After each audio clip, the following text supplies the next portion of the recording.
Cose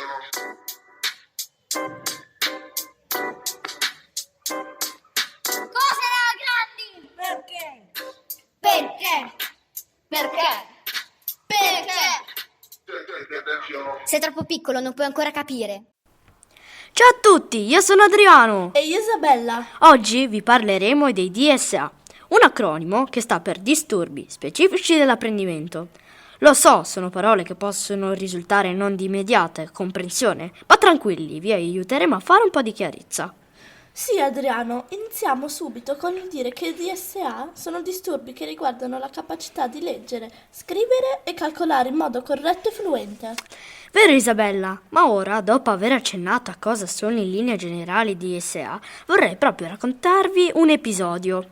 Un po' di giorni fa un mio compagno mi ha svelato di sentirsi a volte in imbarazzo e triste perché in alcune situazioni ha difficoltà nel calcolo. Così ne abbiamo parlato a lungo, ci siamo confrontati e siamo arrivati alla conclusione che ognuno di noi ha dei punti di forza e delle debolezze e che quindi è inutile perdersi d'animo e sentirsi inferiori o magari credersi sciocchi per qualcosa che può comunque essere compensato con il tempo, con attività di rinforzo e con l'aiuto dei compagni e delle maestre.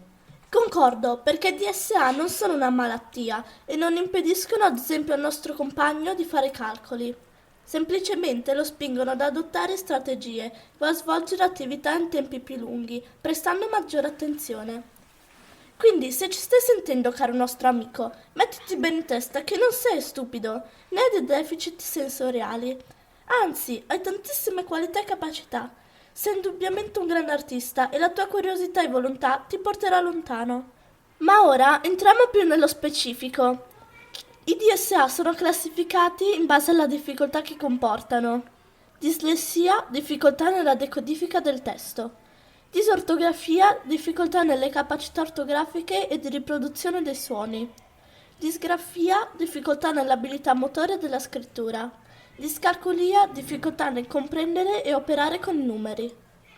Interessano quindi una o più aree che sono nella base del nostro apprendimento, ma nonostante queste aree siano importantissime, ci interessa ora smentire false credenze. Una volta per tutte, diciamo che il DSA non è meno intelligente degli altri, non ha i 5 sensi che funzionano male, non è svogliato o un fannullone e non ha mai avuto pochi stimoli dalla famiglia. Oh, ecco, allora chi ha un DSA devi solo trovare, e magari farsi aiutare dalle maestre in questo, ad individuare un proprio metodo per raggiungere gli stessi risultati degli altri. Alcune app o software, così come l'utilizzo in classe di esperimenti, esempi concreti ed attività legate alla nostra esperienza, possono favorire un migliore apprendimento a scuola. Finiamola quindi di prendere in giro i nostri compagni se faticano ad esempio a leggere o sbagliando ad usare le parole. Per questo è importante condividere queste informazioni per aiutarci tra di noi e per chiarire che alcuni hanno solo bisogno di metodi differenziati per raggiungere gli stessi risultati. E che risultati a volte! Vi racconto questa che non c'entra con lo studio, ma fa capire come esistono vari modi di comunicare.